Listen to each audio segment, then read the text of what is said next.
the biggest questions about this show, I think, it revolves around your character. Is it? Well, in the sense that, we're getting Martin Stein. What are we getting as far as your other half goes?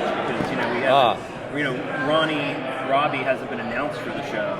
Yes. And in the comics, there are other counterparts that you have. So, can you talk a little about that? Well, I can't really talk too much about it, but it will be resolved, and it will start being resolved in episode 1 of The Flash next season. Oh, really? So The Flash, I'm actually doing now 4 episodes.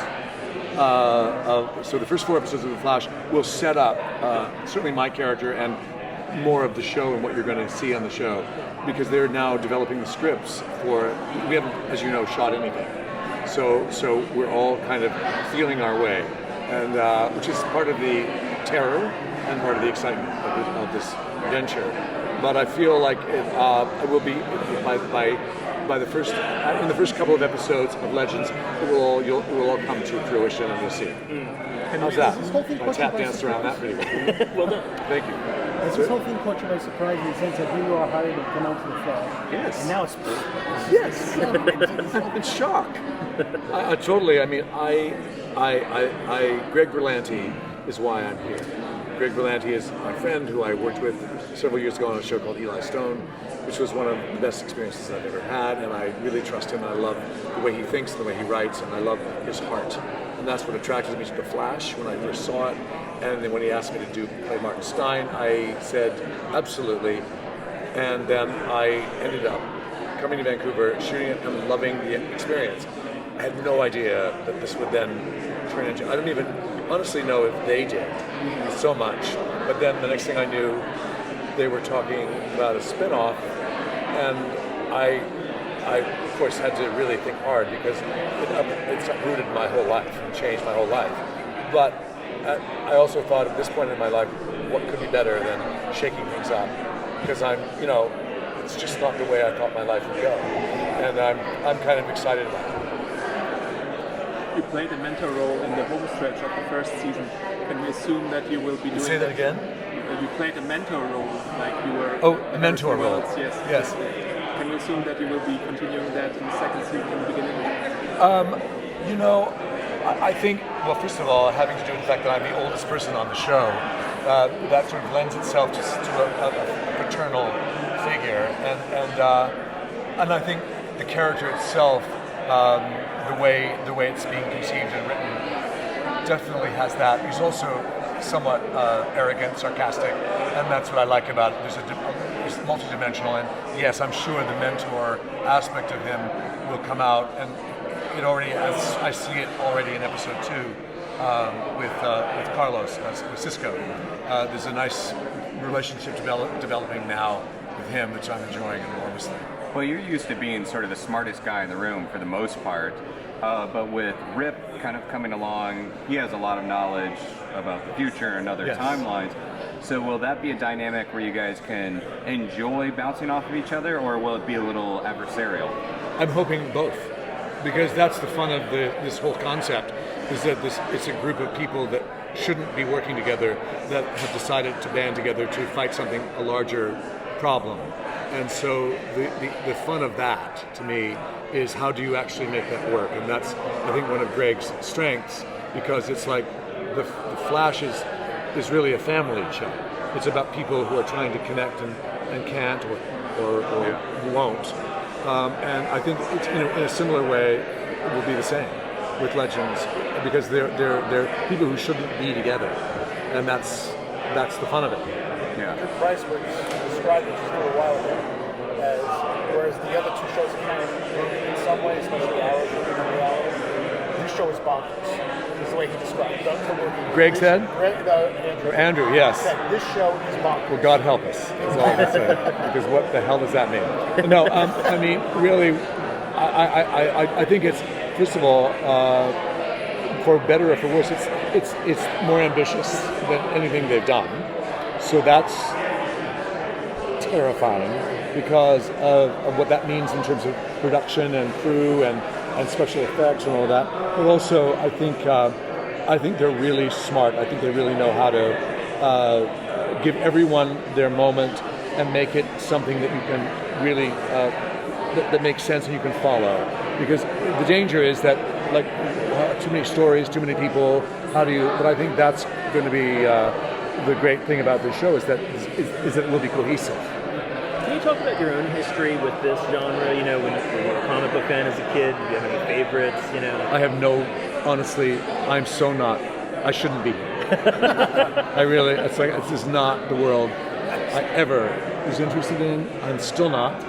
That informs your character, though, I think, because you know he's a guy that, in that sense, is new to this. And there's also Andrea was talking about it, and Greg was talking about an episode of the new show where there's time travel involved, where we go back to another time, you know, and that to me is because it's actually a time I lived in, and so I will sort of become the look. I know, you don't know what you're talking about, and I do, and I mean that's kind of the way I am on set, and that's part of I think.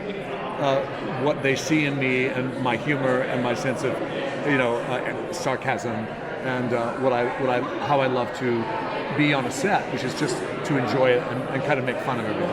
I think that's probably why they cast me. Well, since you don't have that kind of love of the genre coming into it, was it difficult if they gave you a stack of comic books and said, all right, read up on this kind of thing and bone up on the material, or did they just not even bother with Well, they did, but I didn't read them. because it doesn't help me, honestly. The only thing that as an actor for me, it's what's on the page. Because no matter what you read, it's like when you do, when you look at you're playing a real character and you're doing history and you're reading the biographies and everything, it absolutely has nothing to do often with what you're actually playing. So it's confusing to me. So what's important to me is what's on the page and how I'm relating to the other actors. Yeah. And that informs and that becomes the character. And obviously they write it in a way that they've done all that work. So they've done the research, and so they know the kind of person they want to mold, and then my job is to fulfill that and humanize it. Most teams have each person has their own dynamic that they bring, like, for example, like the wisecracker, or like the muscle, or something like that. What do you think Professor Stein brings to the Legends scene? I think wisdom, intelligence, and a heart.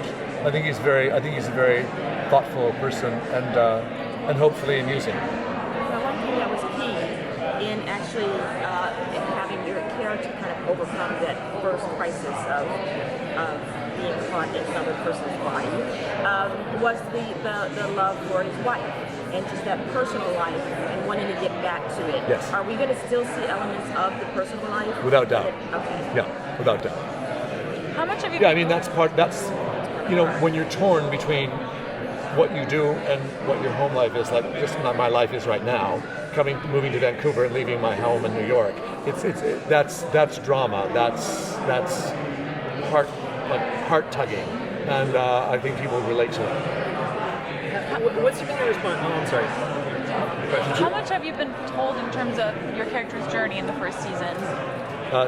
Literally very little. Yeah, it's blind faith. I trust these people, and also, you know, if I read a script and say, first of all, I'm not that kind of actor. I don't say I'm not doing this.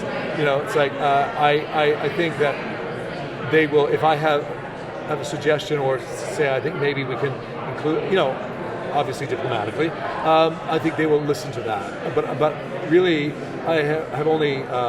Optimism about it because I trust them and I think they know what they're doing.